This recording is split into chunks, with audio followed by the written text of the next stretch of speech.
Welcome to మధురిమలు sweet India.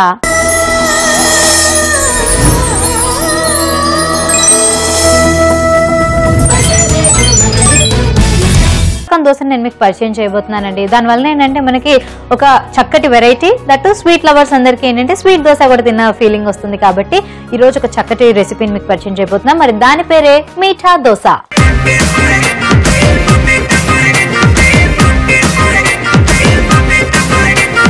మీఠా దోశ తయారు చేసుకోవాలంటే ముందుగా దోశ పిండిని తయారు చేసుకోవాలి కదండి. ఆ దోశ పిండిని తయారు చేసుకోవడం కోసం ముందుగా నేను ఒక మిక్సర్ జార్ తీసుకుంటున్నాను. సో ఈ మిక్సీ జార్లోనే మనకు కావాల్సిన ఇంగ్రీడియంట్స్ అన్ని యాడ్ చేసేసుకుందాం.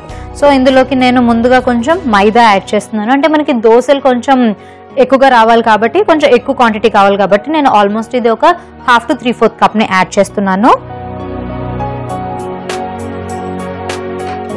తర్వాత షుగర్ పౌడర్ మనకి మెయిన్ పేరులో ఉన్నట్టుగా మీఠా దోశ అంటున్నాం కాబట్టి ఆ స్వీట్నెస్ అనేది కొంచెం ఎక్కువ తెలియాలి కాబట్టి నేను ఒక 1.5 to 2 స్పూన్స్ ఇందులో యాడ్ చేస్తున్నాను. మళ్ళీ తర్వాత మనం ఫిల్లింగ్ కూడా తయారు చేసుకుంటాం, అందులో కూడా నేను మళ్ళీ షుగర్ పౌడర్ యాడ్ చేయబోతున్నాను కాబట్టి ఇందులో కొంచెం లిమిటెడ్గా తీసుకుంటున్నాను. అలాగే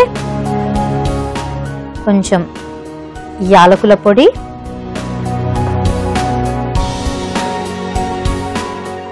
కోవా, అలాగే కొంచెం కండెన్స్డ్ మిల్క్.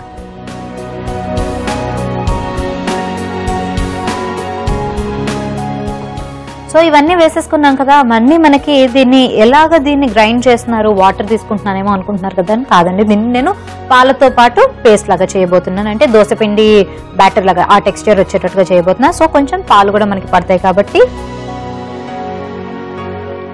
పాలు. సో నేను అన్ని కూడా కొంచెం లిమిటెడ్గా తీసుకున్నానండి. ఎందుకంటే మనకి ఆ దోశ పిండి కూడా బాగా పలుచగా అయిపోయిందంటే కనుక మనకి దోశలు వేసుకోవడం కొంచెం ఇబ్బంది అవుతుంది. అలాగే మరీ గట్టిగా ఉంటే కనుక తర్వాత మళ్ళీ మనం యాడ్ చేసుకోవచ్చు, వాటర్ కానీ లేదంటే మళ్ళీ పాలు కానీ యాడ్ చేసుకోవచ్చు. కాకపోతే ముందుగా అన్ని కొంచెం లిమిటెడ్ క్వాంటిటీస్లో తీసుకుంటున్నాను. సో ఇంకా దీన్ని మనం మిక్సీ పట్టేసుకున్నాం.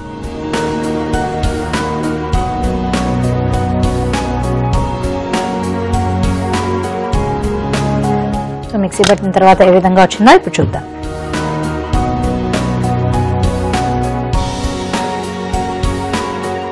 సో మనకి ఈ రకంగా వచ్చిందండి బ్యాటర్. మనకి ఈ రకంగా తయారైన తర్వాత దీన్ని మనం ఒక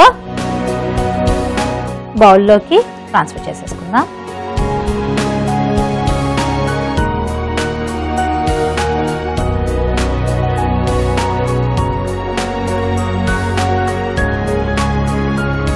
సో మనకి ఇప్పుడు దోసపిండి అయితే రెడీ అయిపోయిందండి. అయితే దీనిలోకి మనం కొంచెం స్టఫింగ్ కూడా రెడీ చేసుకుంటున్నాము. దానికోసం మనం స్టవ్ ఆన్ చేసుకొని కడాయి పెట్టేసుకుందాము. దోశ కాబట్టి చాలా ఈజీగా అయిపోతుంది అనుకుంటున్నాం కదండి. సో ఓన్లీ దోశ పిండి వల్లనే మనకి ఆల్రెడీ ఆ స్వీట్నెస్ యాడ్ అయిపోయింది. కోవా యాడ్ చేసాము, పంచదార పొడి యాడ్ చేసాము, అలాగే మనం కండెన్స్డ్ మిల్క్ కూడా యాడ్ చేసాము. ఈ 3 యాడ్ చేసిన తర్వాత ఆ స్వీట్నెస్ మనకి దోశలోనే వచ్చేసింది కదా అనుకుంటున్నారేమో. దీన్ని ఇంకొంచెం ఎలాబరేట్ చేసుకుందాం మనం ఈ ప్రాసెస్ని. సో మనకి కడాయి కూడా వేడెక్కిపోయింది కాబట్టి కొంచెం నెయ్యి వేసుకుందాం.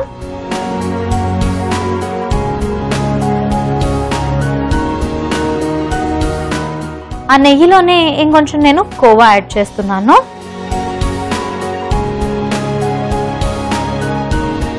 ఇంకొంచెం పంచదార పొడి,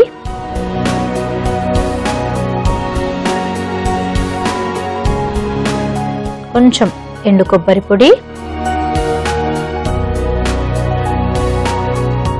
అలాగే డ్రై ఫ్రూట్స్లో ఏంటంటే నేను ఆల్రెడీ ఈ కాజు అలాగే బాదం రెండింటిని కూడా చాప్ చేసి పెట్టానండి. కావాలనుకుంటే కూడా కొంచెం కిస్మిస్ కూడా యాడ్ చేసుకోవచ్చు కాబట్టి అవి కొంచెం తక్కువ క్వాంటిటీలో తీసుకుంటున్నాను. అలాగే కొంచెం యాలకుల పొడి.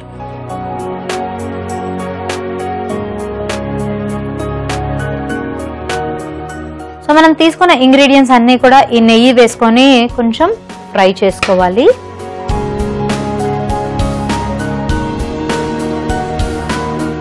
కోవా మనకి ముద్దలుగా ఉంటుంది కాబట్టి కొంచెం దాన్ని సాఫ్ట్గా తయారు చేసుకున్నాము.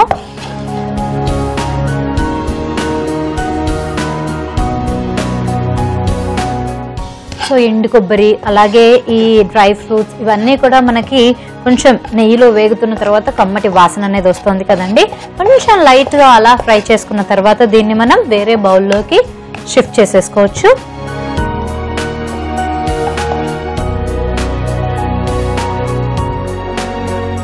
సో మనకి ఈ స్టఫింగ్ కూడా రెడీ అయిపోయింది కాబట్టి స్టవ్ ఆఫ్ చేసేసుకొని దీన్ని ఇంకొక బౌల్లోకి ట్రాన్స్ఫర్ చేసుకుందాం.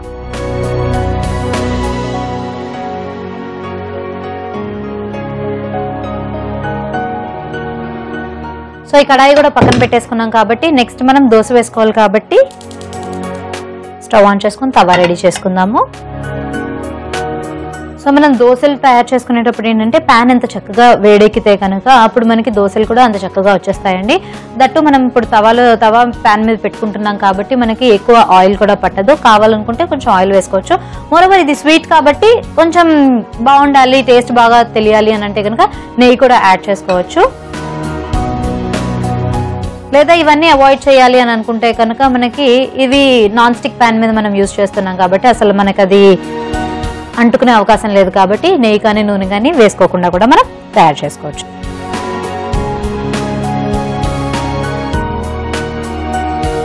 మనకి తవా హీట్ ఎక్కిపోయింది కాబట్టి దోశ పిండిని చక్కగా వేసుకొని స్ప్రెడ్ చేసుకుంటాం.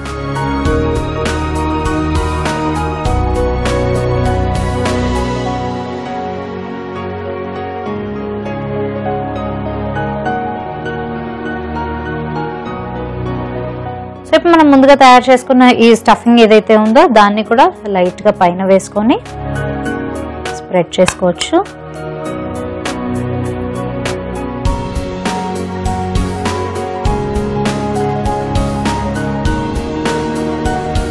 సో దీనిలోకి నేను ఏంటంటే సైడ్స్లో మొత్తం నెయ్యితో వేసుకుంటున్నానండి.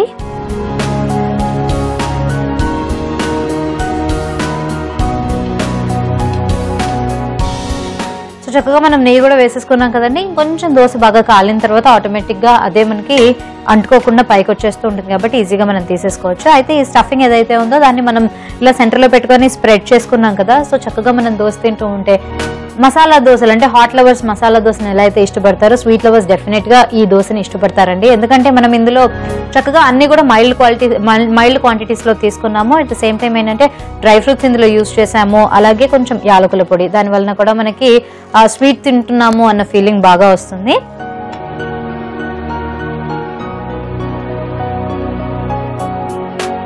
సో ఇది మనం రెండో సైడ్ కి ఫ్లిప్ చేసుకొని కాల్చుకోక్కర్లేదండి. చక్కగా ఒక వైపు కాలింది అంటే కనుక దాన్ని ఈ రకంగా మనం క్లోజ్ చేసుకున్నామంటే సో చక్కగా బాగా కాలిన తర్వాత దోశని ప్లేట్లోకి షిఫ్ట్ చేసేసుకుందాం.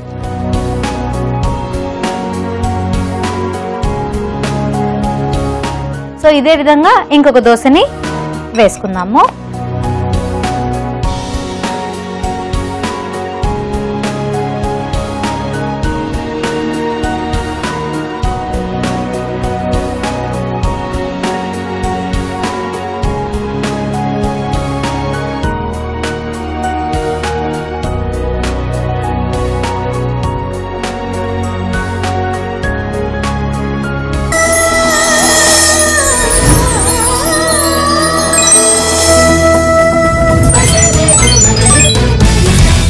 సో ఇదే విధంగా మనం రెండోసారి కూడా రెండో దోశను కూడా రెడీ చేసుకున్నాం కదండి. చక్కగా ముందుగా ఈ దోశ పిండిని వేసేసుకున్నాము, ఆ తర్వాత స్టఫ్ కూడా ఏదైతే తీసుకున్నామో దాన్ని కూడా స్ప్రెడ్ చేసేసుకున్నాం. తర్వాత చక్కగా నెయ్యి చుట్టూతా కూడా వేసేసుకున్నాం కదా. కొంచెం బాగా కాలిన తర్వాత ఇది కూడా మనకి మంచి కలర్ వస్తుందండి, చాలా బాగుంది చూడడానికి కూడా. మనం జస్ట్ అలా క్లోజ్ చేస్తున్నప్పుడు చూసాం కదా, కొంచెం అక్కడక్కడ వైట్గా ఉంది. అదే బాగా కాగిన దగ్గర అంతా కూడా గోల్డెన్ బ్రౌన్ షేడ్లో వచ్చి చాలా బాగుందండి. రెగ్యులర్గా మనం తినే హాట్ దోసెస్ ఏవైతే ఉంటాయో అలా కాకుండా చాలా చక్కగా డిఫరెంట్ కనిపిస్తుంది.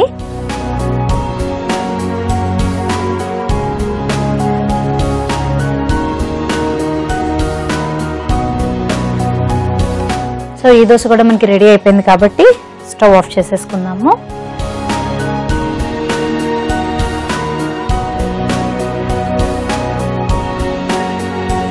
మనకి ఇది యాజ్ ఇట్ ఈస్ గా స్వీట్ గానే ఉంటుంది కాబట్టి మనం దీనికి నంచుకోవడానికి చట్నీస్ కూడా ఏం అక్కర్లేదండి. దాని లోపల కూడా మనం ఇది ఏదైతే స్టఫింగ్ అంతా కూడా యూస్ చేసాం కాబట్టి తినడానికి చాలా బాగుంటుంది. యాజ్ ఇట్ ఈస్ గా కూడా మనం తినేసేయచ్చు. మరి ఇంకెందుకు ఆలస్యం, చక్కగా మనకి మీఠా దోశ రెడీ అయిపోయింది కాబట్టి దీని టేస్ట్ ఎలా ఉందో చూసి చెప్పేస్తాను.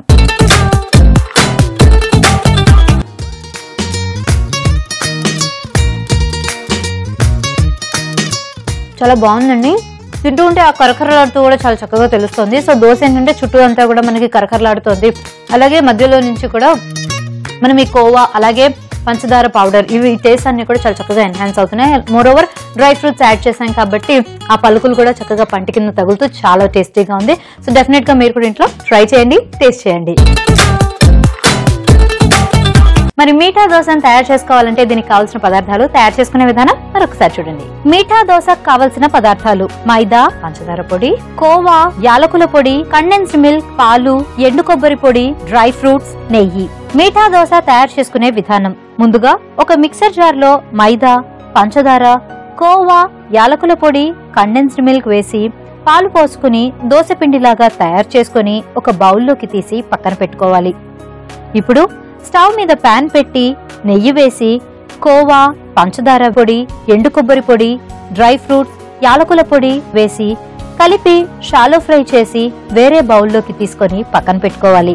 ఇప్పుడు స్టవ్ మీద తవా పెట్టి తవా వేడెక్కిన తర్వాత ఈ దోశ పిండిని స్ప్రెడ్ చేసి అందులో ఈ ఫిల్లింగ్ కూడా పెట్టి దోశని ఒక పక్కకి ఫోల్డ్ చేసుకొని సర్వ్ చేసుకుంటే మీఠా దోశ రెడీ. ఈ కార్యక్రమాన్ని మీరు మళ్ళీ చూడాలనుకుంటే www.youtube.com/etvabridge చూడొచ్చు. అలాగే www.facebook.com/etvabridge ఫాలో కూడా చేయొచ్చు. మరి చూసారు కదండి మీఠా దోశ తయారీ విధానం. మరి ఇంకెందుకు ఆలస్యం, చక్కగా ఇంట్లో తయారు చేసుకుని ఆ టేస్ట్ ని ఎంజాయ్ చేస్తూ ఉండండి. మరో ఎపిసోడ్ లో మరో చక్కటి రెసిపీతో మీ ముందుకు వచ్చేస్తా. Until then this is Rajeshwari signing off. By.